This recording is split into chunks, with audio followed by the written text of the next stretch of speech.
கடந்த 5-6 தசாப்தங்களுக்கு மேலாக சிங்கள பௌத்த பேரினவாத ஆட்சியாளர்கள் தமிழர்கள் மீது ஒரு பாரிய இனப்படுகொலையை மேற்கொண்டு வந்திருக்கின்றார்கள்.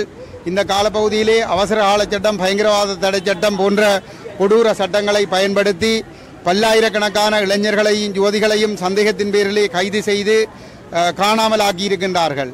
யுத்தத்தின் இறுதியிலே பல்லாயிரக்கணக்கானவர்கள் இராணுவத்தினரிடம் சரணடைந்த போது அவ்வாறு சரணடைந்தவர்கள் இன்று வரை என்ன ஆனார்கள் என்பது தெரியாமல் காணாமல் ஆக்கப்பட்டிருக்கின்றார்கள்.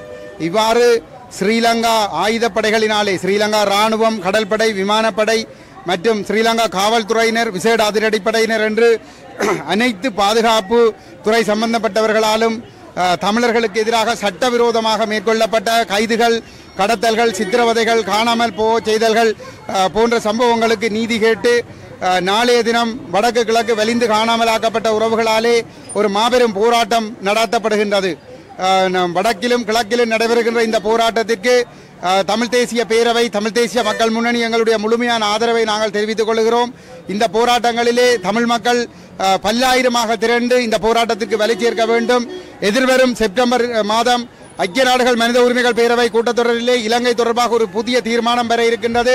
இந்த புதிய தீர்மானமானது ஒரு முழுமையான சர்வதேச குற்றவியல் விசாரணையை ஆரம்பிப்பதாக இருக்க வேண்டும் என்பதை நாங்கள் வலியுறுத்த வேண்டும். அதன் மூலமாகத்தான் இந்த வலிந்து காணாமல் ஆக்கப்பட்டவர்களுக்கும் நீதியை பெற்றுக்கொள்ளக்கூடியதாக இருக்கும். உள்ளக விசாரணைக்கு ஒருபோதும் சந்தர்ப்பம் வழங்கக்கூடாது. அனுரகுமார திசாநாயக்க பதவிக்கு வந்த பிற்பாடும் தமிழர்கள் மீதான ஒடுக்குமுறைகளும் இனவாத செயல்பாடுகளும் தொடர்ச்சியாக இடம்பெற்றுக் கொண்டிருக்கின்றது.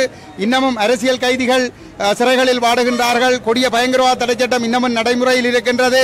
இந்த மனித உரிமைகள் பேரவையிலே ஒரு சர்வதேச விசாரணை தீர்மானம் வருவதை தடுப்பதற்காக அவர்கள் புதிய அரசியலமைப்பு தொடர்பாக பேசுகிறார்கள்.